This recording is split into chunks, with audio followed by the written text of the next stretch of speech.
Hello ladies and gentlemen, guys and girls. My name's Kevin and this is my channel, The Art of Horror, where in each video I discuss the horror genre whilst doing a quick art piece around that subject that I'm discussing for the day. Today's episode is brought to you by the letter W for werewolf.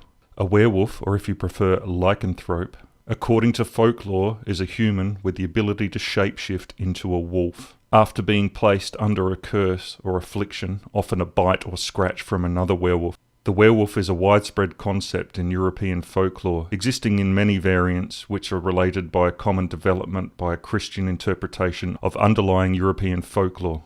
Most modern fiction describes werewolves as being vulnerable to silver weapons and highly resistant to other injuries.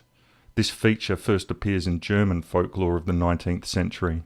The first feature film to use a werewolf was The Werewolf of London in 1935. The main werewolf of this film is a dapper London scientist who retains some of his style and most of his human features after his transformation, and was played by Henry Hull. Later, we see Lon Chaney Jr. play the Wolfman in the 1941 movie The Wolfman, which is the movie that catapulted the werewolf into public consciousness.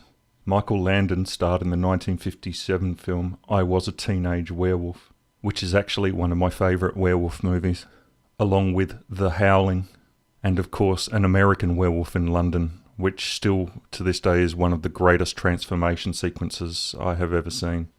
This picture took me about 7.5 hours over a couple of days, and I really enjoyed creating it.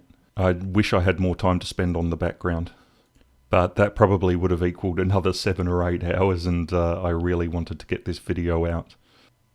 There was also a really great TV show back in the 1980s called Werewolf. The show follows the adventures of Eric Cord, a college student transformed into a werewolf who undergoes a quest to rid himself of the curse by killing the apparent originator of his bloodline, a drifter named Janos Squartsani, who was played by Chuck Connors. The werewolves in this show were absolutely amazing. It was a fantastic little TV program, and is well worth your time if you can find a DVD of it. I was actually surprised to learn that there are still stories of real werewolves circulating on the internet, especially around an area called Cannock Chase, which I find to be quite interesting. So if you want to creep yourself out late at night and have an interesting read, look up Cannock Chase and the Cannock Chase werewolf.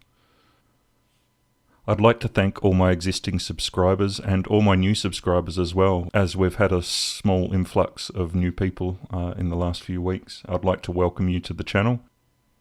Don't be shy, please feel free to leave a comment in the comment section down below. As always, if you enjoyed this video, hit the like button. If you'd like to see more from me and you're new to the channel, please feel free to hit that subscribe button. If you have any ideas for my next series when I've finished the alphabet series, please leave that in the comments below as well. I'd love to hear your ideas.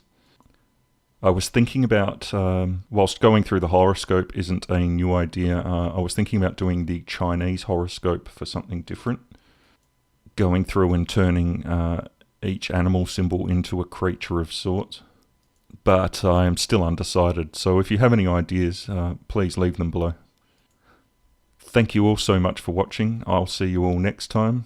This has been Kevin for The Art of Horror. Goodbye for now.